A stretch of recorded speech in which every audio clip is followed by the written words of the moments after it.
a mi blog en el cual trato diversos temas relacionados con el derecho, las relaciones internacionales, la historia y la educación. Esta pasión por estudiar y enseñar nos genera la preocupación de darle al estudiante todos los instrumentos que sean necesarios para su éxito académico, toda vez que como educador que soy, considero que el éxito de los profesores depende del éxito de sus estudiantes, quienes al aproximarse con honestidad y seriedad al estudio deben siempre contar con la mano amiga de su maestro que les impulse, estimule y ayude a desarrollar su máxima capacidad estudiantil. En este primer video trataremos el tema de la evolución del derecho internacional público. Serán 11 videos que recogen 20 grandes temas del derecho internacional público y que forman parte del programa que se estudia en la universidad. La capacidad intuitiva que ustedes desarrollen les llevará y obligará a preparar los materiales antes y después de cada clase para así lograr un aprendizaje significativo, lo cual implica que el esfuerzo de ustedes debe corresponderse con el esfuerzo que desarrolle su maestro para cada sesión. Cuentan ustedes con las láminas que están en el blog y que de la mano del libro de su preferencia deberá desarrollar para estimular su labor de investigación desde estos primeros años de estudio. Recuerde usted que la importancia que dé al proceso de investigación en sus estudios impactará el resultado final. Voy a recomendarles estos libros que, como todos ustedes saben, no son obligatorios, pero se constituyen en fuentes de importancia para su vida académica y profesional. Derecho Internacional Público e Historia del Derecho, de mi autoría. Empecemos pues. ¿Por qué es importante revisar y estudiar el pasado? ¿Para comprender el presente? Lo hacemos para comprender la evolución y desarrollo del hombre, de su sociedad y de sus instituciones, con la finalidad de explicar la dinámica del pasado y comprender la causa y efecto de los grandes fenómenos históricos. Por ello, redescubrir el derecho internacional público impone un ejercicio intelectual llevado de la mano por el concepto de historia. Edward H. Carr, historiador británico, considera que la historia es subjetiva, pues estima que la explicación dada por cada autor específico en su obra es el elemento constituyente del dato histórico. Asumiendo esta concepción, analizaremos la evolución del derecho internacional público a partir de la sistematización y periodización histórica dada por Frederick Persson y Martin Rochester en su obra titulada Relaciones Internacionales, Situación Global en el Siglo XXI, publicado en Colombia por la editorial McGraw-Hill en el año 2000. El primero de estos periodos es la antigüedad. La referencia más primitiva que tenemos de la existencia de un derecho internacional público la encontramos en la época preestatal. La denominamos así debido a que la protección jurídica, jurisprudencial y la ejecución del derecho no estaban exclusivamente en manos de los órganos del poder público, de una administración de justicia estatal. Recordemos que no existía el Estado-Nación como lo conocemos hoy. La época preestatal, la sociedad estaba organizada en tribus y existía un margen para la aplicación del derecho de autotutela privada, venganza de la sangre, aplicación de la justicia divina propia.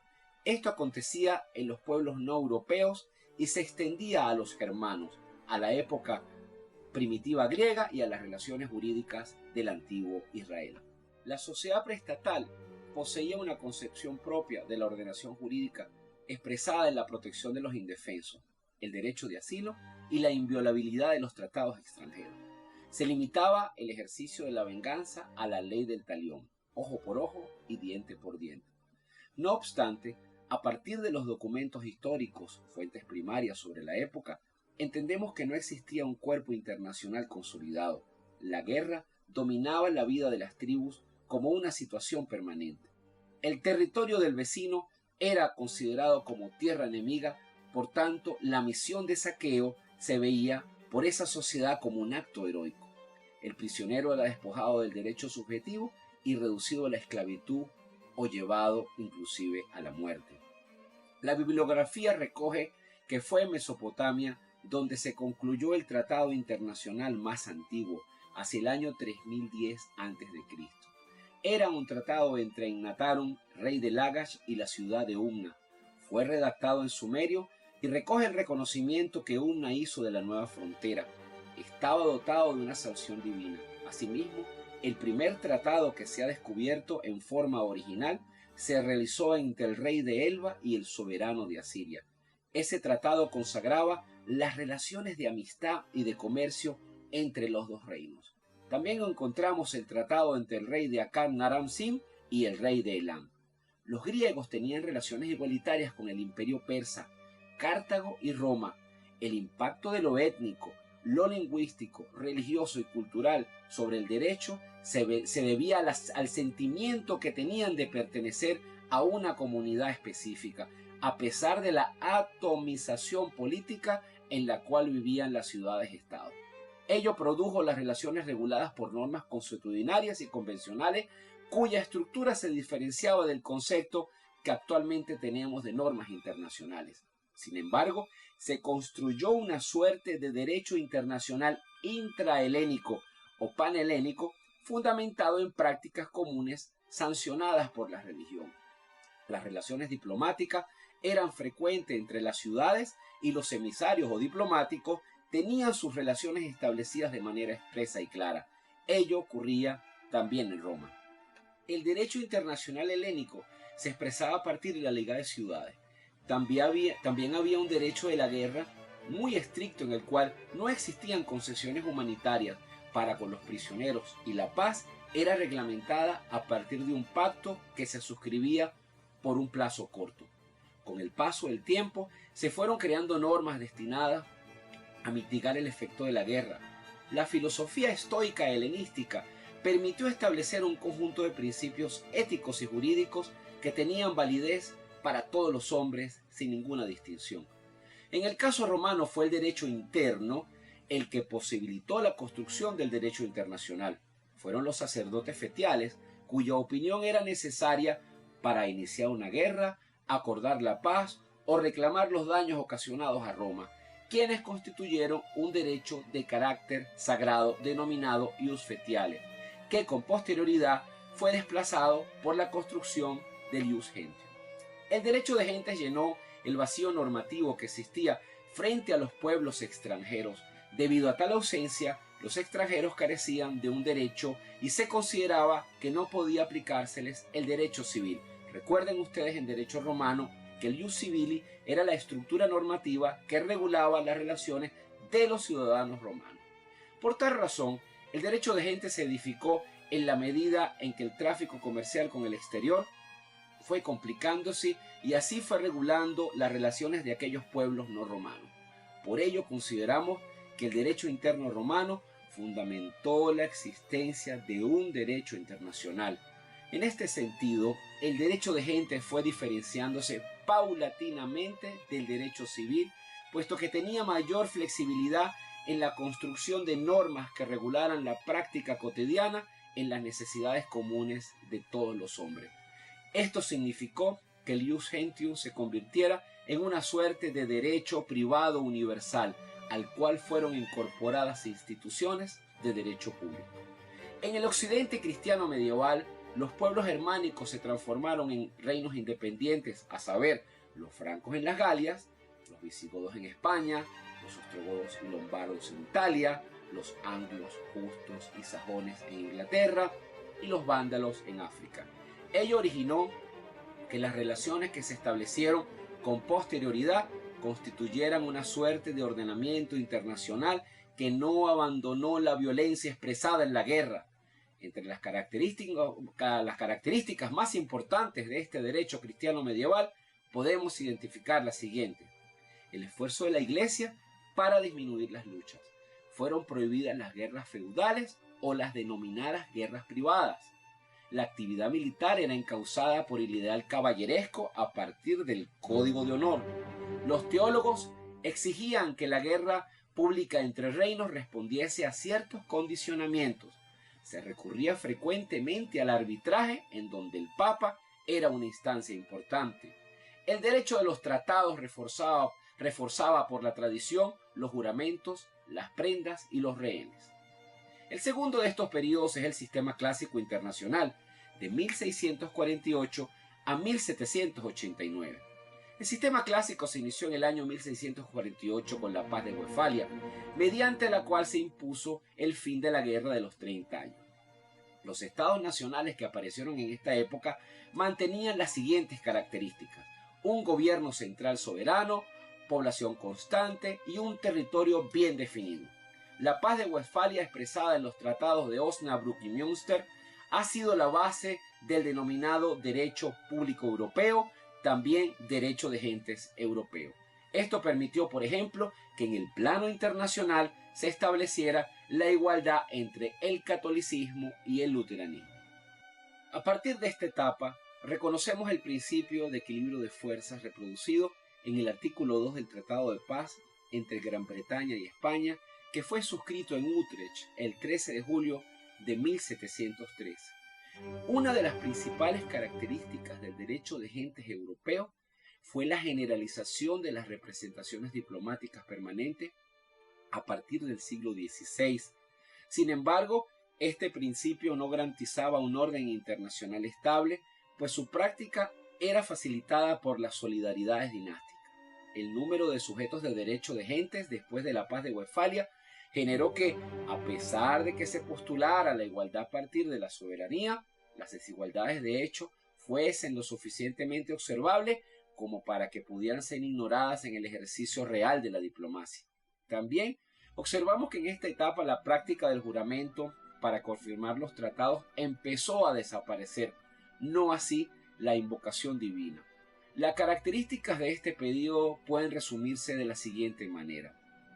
Primero, la igualdad religiosa, luego la igualdad relativa de los estados, luego el establecimiento de misiones diplomáticas permanentes, luego la aplicación del principio de autodeterminación de los pueblos, la adopción del idioma francés como lengua de la diplomacia, la condición de que los estados en sus relaciones internacionales no debían permanecer subordinados al pontificado, la ratificación del principio del derecho divino de los reyes.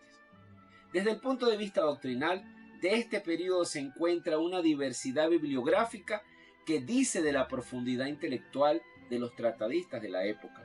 Según dicha doctrina, el derecho internacional público nace con el holandés Hugo Grocio en el siglo XVIII. Sin embargo, fueron los juristas teólogos españoles de los siglos XVI y XVII quienes dieron nacimiento al derecho internacional público. Por ejemplo, en Francisco de Vitoria, el justnaturalismo español tuvo su principal exponente, y entre los positivistas encontramos a Ricardo Souch, Emeterio de Batel, Juan Jacobo Moser y Jorge Federico von Martins. El tercer período es el sistema internacional de transición, que va de 1789 a 1945. Es importante señalar que la mayoría de los tratadistas coinciden en identificar un período que va de 1919 a 1945, que comenzó justo al terminar la Primera Guerra Mundial. Pero pensamos que por las características propias de una transición, este período debe ubicarse en la etapa que señalamos, dado que la tendencia a usar la fuerza como instrumento de política exterior no acabó con el fin de la Primera Guerra Mundial, sino al finalizar la Segunda Guerra Mundial. Ubicamos esta etapa desde la Revolución Francesa en 1789 hasta el fin de la Segunda Guerra Mundial en 1945. El mismo año de la Revolución Francesa, Jeremías Bentham publicó su Proyecto de Paz Universal y Perpetua, uno de los ensayos de su obra Principios de Derecho Internacional, publicado en 1780. En su discurso reconoce el principio de publicidad, al cual asume como terminación de la diplomacia secreta y como exigencia de la libertad de prensa e información.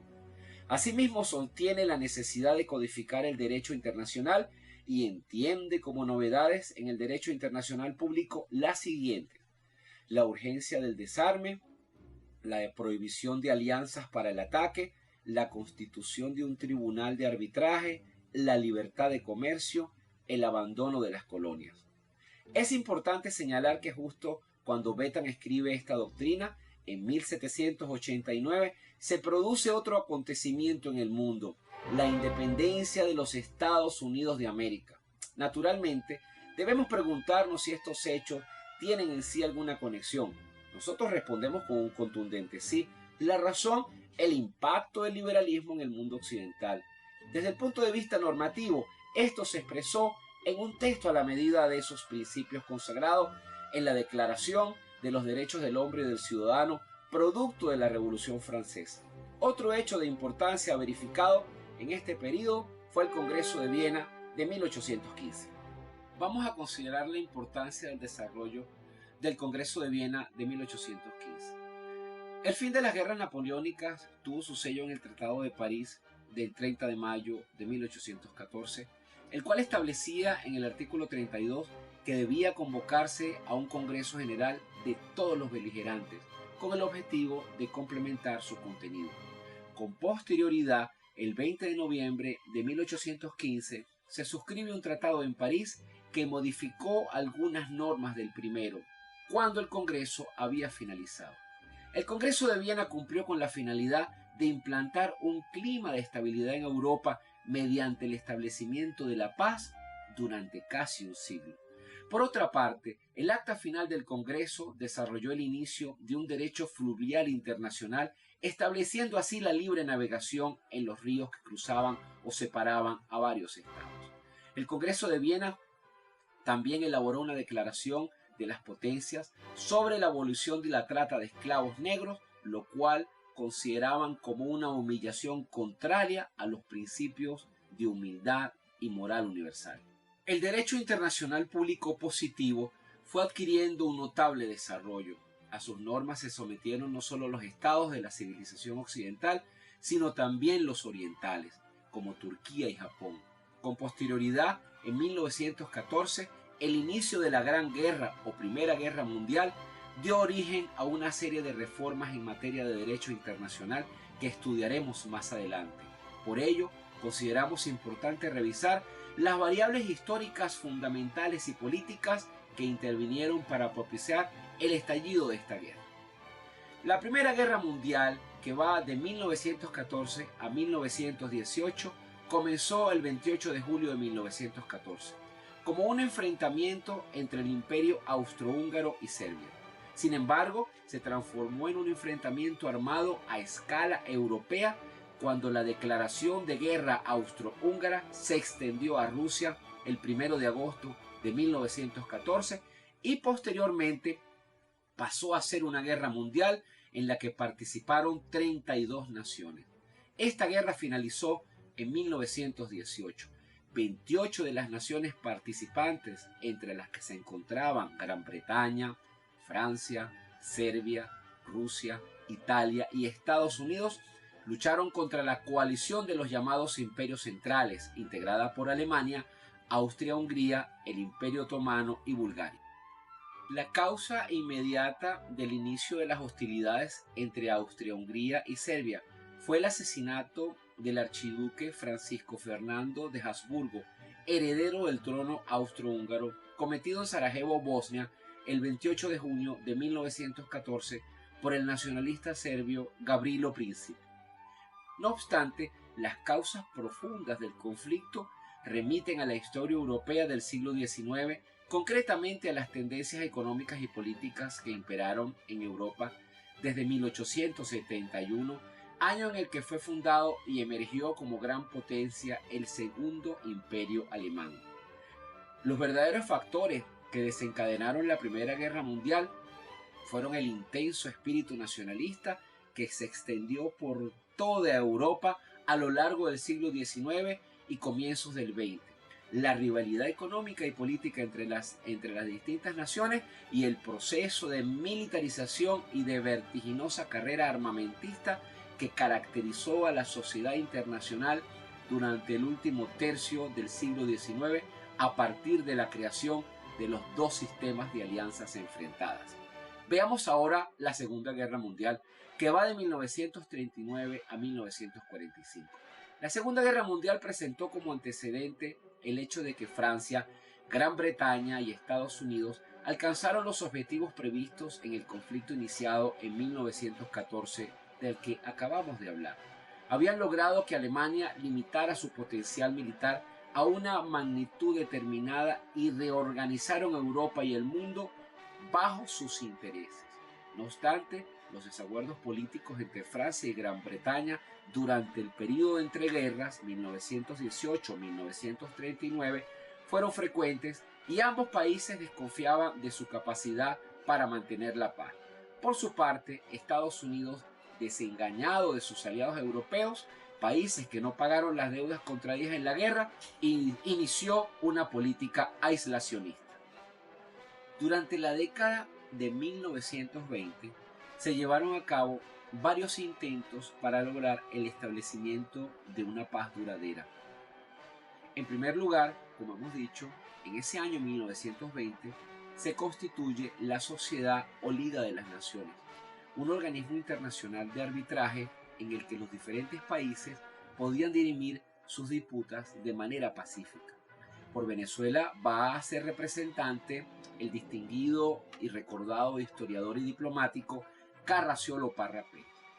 Los poderes de esta sociedad quedaban limitados a la persuasión y a varios grados de sanciones morales y económicas que los miembros eran libres de cumplir según su criterio. La Conferencia de Washington entre 1921 y 1922, las principales potencias navales acordaron limitar el número de naves a una proporción establecida. Los tratados de Locarno, firmados en esta ciudad suiza en una conferencia celebrada en 1925, garantizaban las fronteras franco-alemanas e incluían un acuerdo de arbitraje entre Alemania y Polonia. Durante la celebración del Pacto de París en 1928, 63 naciones firmaron el Tratado para la Renuncia de la Guerra, también denominado el Pacto de Bryan-Kellogg, que ustedes estudiaron en clase, porque se renunciaba a la guerra como instrumento de sus respectivas políticas nacionales y se comprometían a resolver los conflictos internacionales por medios pacíficos. Estos principios con posterioridad van a ser recogidos por la Carta de las Naciones Unidas. Los países signatarios habían decidido de antemano no incluir la guerra como un instrumento de autodefensa o como extensión de los medios políticos para la aplicación de la política exterior. Uno de los objetivos de los vencedores de la Primera Guerra Mundial había sido hacer del mundo un lugar seguro para la democracia. La Alemania de la posguerra, cuyo régimen es conocido como la República de Weimar, adoptó una constitución democrática, al igual que la mayoría de los estados reconstituidos o creados después de la contienda. Sin embargo, en la década de 1920 proliferaron los movimientos que propugnaban un régimen basado en el totalitarismo nacionalista y militarista, conocido por su nombre italiano fascismo, que prometía satisfacer las necesidades del pueblo con más eficacia que la democracia y se presentaba como una defensa segura frente al comunismo. Benito Mussolini va a imponer en Italia en 1922 la primera dictadura fascista. Por su parte, en Alemania, Adolfo Hitler prometió cancelar el Tratado de Versalles y consiguió un mayor espacio vital para el pueblo alemán, un derecho que merecían, a su juicio, por pertenecer a una raza superior. La Gran Depresión, que se produjo a comienzos de la década de 1930, afectó profundamente a Alemania. Los partidos moderados no llegaban a ningún acuerdo con respecto a las posibles soluciones y un gran número de ciudadanos depositó su confianza especialmente en los nazis. Hitler fue nombrado canciller de Alemania en 1933 y se erigió dictador después de ejecutar una serie de maniobras políticas. Tras denunciar las cláusulas sobre el desarme impuestas a Alemania por el Tratado de Versalles, Hitler organizó unas nuevas fuerzas aéreas, reimplantó el servicio militar y puso a prueba su nuevo armamento durante la Guerra Civil Española de 1936 a 1939. Recomendamos el video que está en este blog titulado El laberinto español, que da una explicación formidable con respecto a todo lo que fue el proceso de esa tremenda tragedia europea como la Guerra Civil Española de 1936 a 1939. Alemania va a participar en esta guerra en defensa de los militares rebeldes junto con las tropas italianas de Mussolini, que pasaron a apoyar a los insurrectos españoles después de haber conquistado Etiopía entre 1935 y 1936 en un breve conflicto armado. Los tratados firmados por Alemania, Italia y Japón, además de otros estados como Hungría, Rumania y Bulgaria, desde 1936, años del primer tratado acordado entre Alemania e Italia, hasta 1941, dieron como resultado la formación del eje Roma-Berlín-Tokio. La guerra se extendió desde 1939 hasta 1945, generó una nueva concepción del derecho internacional público, cuando en Nuremberg fueron juzgados y condenados a muerte algunos líderes del Partido Nacional Socialista, algunos jueces y algunos médicos por crímenes contra la humanidad y genocidio. De manera similar, en Tokio se realizaron juicios contra oficiales japoneses por crímenes contra la humanidad, temas que serán estudiados en el capítulo relativo al derecho penal internacional. El cuarto periodo en la evolución y desarrollo del derecho internacional público va a estar representado por el sistema posterior a la Segunda Guerra Mundial. En efecto, el fin de la Segunda Guerra Mundial va a producir la reorganización del sistema internacional. La creación de la Organización de las Naciones Unidas va a convocar al planeta al concierto para la paz mundial.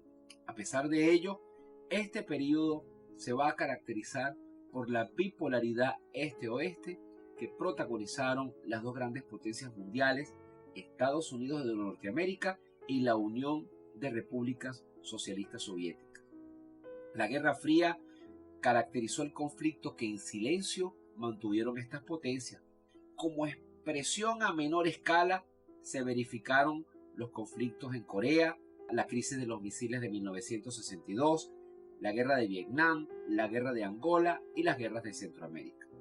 La principal característica fue una lucha ideológica entre las democracias de derecha y los gobiernos de izquierda.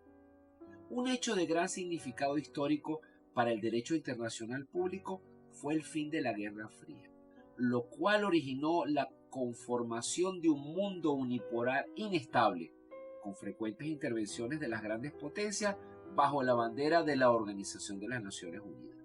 Se establecieron tribunales especiales para juzgar los crímenes de lesa humanidad, el genocidio, los crímenes de guerra en Ruanda, en Yugoslavia y Sierra Leona, y se creó un tribunal con jurisdicción internacional para juzgar las atrocidades. Estamos hablando de la Corte Penal Internacional.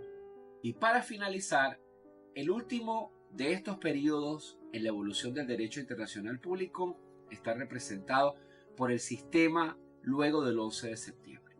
Sin duda, una de las características más importantes de esta etapa fue el recrudecimiento del terrorismo internacional que ha colocado al mundo en una nueva guerra cuyas consecuencias aún esperamos. Acabamos de presenciar los acontecimientos en Bruselas, así como la gran desgracia ocurrida en Francia el año pasado.